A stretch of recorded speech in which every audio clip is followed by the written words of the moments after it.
Hello guys, അസ്സാം വലൈക്കും. Welcome back to my channel. ഇന്ന് ഞാൻ വന്നിട്ടുള്ളത് കഴിഞ്ഞ ദിവസം പറഞ്ഞ പോലെ തന്നെ ലാസ്റ്റ് ഡേയ്സ് ഈസി ആയിട്ടുള്ള ഉണ്ടാക്കാൻ പറ്റിയ കാബേജ് ചിക്കൻ പക്വടയായിട്ടാണ്. പക്വട എന്ന് കണ്ടപ്പോൾ എല്ലാവരും പോയിട്ടുണ്ട്, പക്ഷേ ഇതൊരു നല്ല ടേസ്റ്റി ആയിട്ടുള്ള ഒരു പക്വടയാണ്. എല്ലാവരും ഒന്ന് ട്രൈ ചെയ്ത് നോക്കാം. ഇത് 30 ഡേയ്സ് സീരീസിൽ 29ാമത്തെ റെസിപ്പിയാണ്. നാളെ ഒരു റമദാൻ ഉണ്ടാവോ, റെസിപ്പി ഉണ്ടാവുമോ എന്നൊന്നും അറിയില്ല. നിങ്ങളെല്ലാവരും ദുആയിൽ ഞങ്ങളെ ഉൾപ്പെടുത്തുക. എങ്ങനെ ഉണ്ടാക്കാൻ നോക്കിയാലോ.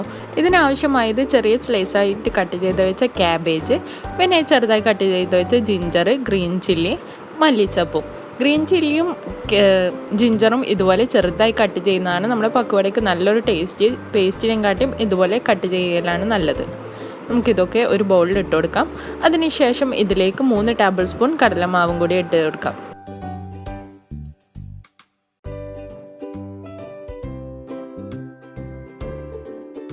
ഒരു ടേബിൾ സ്പൂൺ കോൺഫ്ലവർ,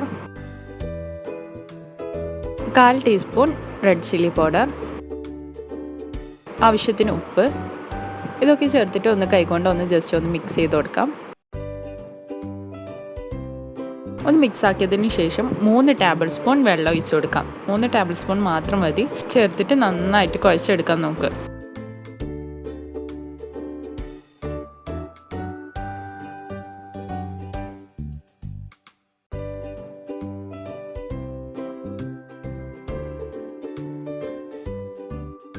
നന്നായിട്ട് കുഴച്ചിട്ടുണ്ട്. ഇനി ഇത് നമുക്കൊന്ന് മാറ്റി വെക്കാം. ഇനി ആവശ്യമായത് ചിക്കനാണ്. ഞാനിത് മാഗ്നേറ്റ് ചെയ്ത് വെച്ചിട്ടുണ്ട്. ചിക്കനിൽ ജിഞ്ചർ ഗാർലിക് പേസ്റ്റും ചില്ലി പേസ്റ്റും കുറച്ച് കുരുമുളക് പൊടിയും മുളക് പൊടിയും കോൺഫ്ലവർ പൊടിയും ചേർത്തിട്ട് ഉപ്പും ചേർത്തിട്ട് നന്നായിട്ട് മിക്സ് ചെയ്തിട്ട് അരമണിക്കൂറോളം മാറ്റി വെച്ചതാണ്. ചിക്കനിൽ നിങ്ങൾക്ക് ഇഷ്ടമില്ല പൊടി ചേർത്തിട്ട് മിക്സ് ചെയ്തിട്ട് വെക്കാവുന്നതാണ്. ഞാൻ ഫ്രൈ ചെയ്യുന്ന ഒന്നിൽ ഇങ്ങനെ എണ്ണ എടുക്കുകയാണ് ചെയ്യുന്നത്. ഇനി നമ്മൾ ഡീപ്പ് ഫ്രൈ ചെയ്യാനുള്ള ഓയിൽ നന്നായിട്ട് ചൂടാൻ വെച്ചിട്ടുണ്ട്. ചൂടായ ഓയിലിലേക്ക് ഒരു ചിക്കൻ എടുത്തിട്ട് നമ്മുടെ മസാലയിൽ നിന്ന് കുറച്ചെടുത്തിട്ട് അതിൻ്റെ സെൻട്രലായിട്ട് വെച്ചിട്ട് ഒന്ന് ബോൾ ചെയ്ത് കൊടുക്കാം.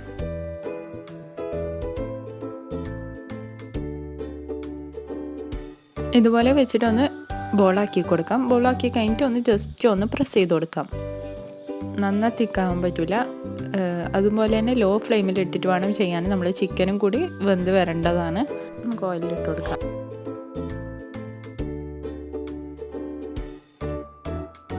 ബാക്കിയുള്ള ചിക്കനൊക്കെ ഇതുപോലെ നമുക്ക് ചെയ്തെടുക്കാം. ഓരോ ചിക്കനാക്കിയിട്ട് വെച്ചിട്ട് ഇതുപോലെ ഒന്ന് ചെയ്തെടുക്കാം. ഒരു ബ്രൗൺ കളറാകുമ്പോൾ ഇതുപോലെ ഇടയ്ക്ക് തിരിച്ചിട്ട് കൊടുക്കാം. നന്നായിട്ട് ചിക്കനും കുക്കായിന്ന് നോക്കണം നിങ്ങൾ എടുക്കുന്ന ടൈം. അതുപോലെ തന്നെ കട്ടി കുറച്ചിട്ട് വേണം ചെയ്യാൻ വേണ്ടി.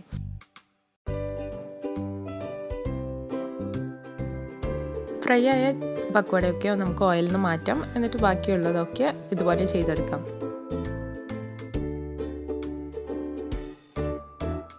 ഇത് കഴിക്കുമ്പോൾ ചിക്കൻ ഉള്ളിൽ നല്ല ടേസ്റ്റിയാണ്. ഇത് എല്ലാവരും ഒന്ന് ട്രൈ ചെയ്ത് നോക്കുക. ഇന്നത്തെ നോമ്പ് മുറിയിൽ മസ്റ്റായിട്ട് ഇതൊന്നും ഉണ്ടാക്കി നോക്കുക. നമ്മുടെ പക്വടയൊക്കെ ഇവിടെ റെഡിയായി കഴിഞ്ഞു. നിങ്ങൾക്ക് എല്ലാവർക്കും ഇഷ്ടമായി എന്ന് വിചാരിക്കുന്നു. ഇഷ്ടമായെങ്കിൽ ലൈക്ക് ചെയ്യാനും ഷെയർ ചെയ്യാനും മറക്കരുത്. ഉണ്ടാക്കി നോക്കുന്നുണ്ടെങ്കിൽ എനിക്ക് ഫീഡ്ബാക്ക് അറിയിക്കാനും മറക്കരുത്.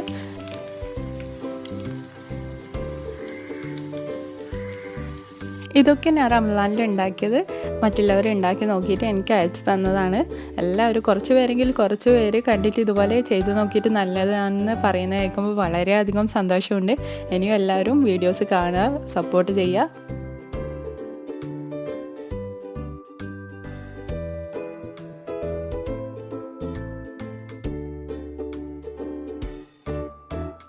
ഇൻഷാ അല്ലാഹ് വീണ്ടും മറ്റൊരു റെസിപ്പിയുമായി വരുന്നവരെ ടേക്ക് കെയർ ആൻഡ് ബൈ. അസ്സലാമു അലൈക്കും.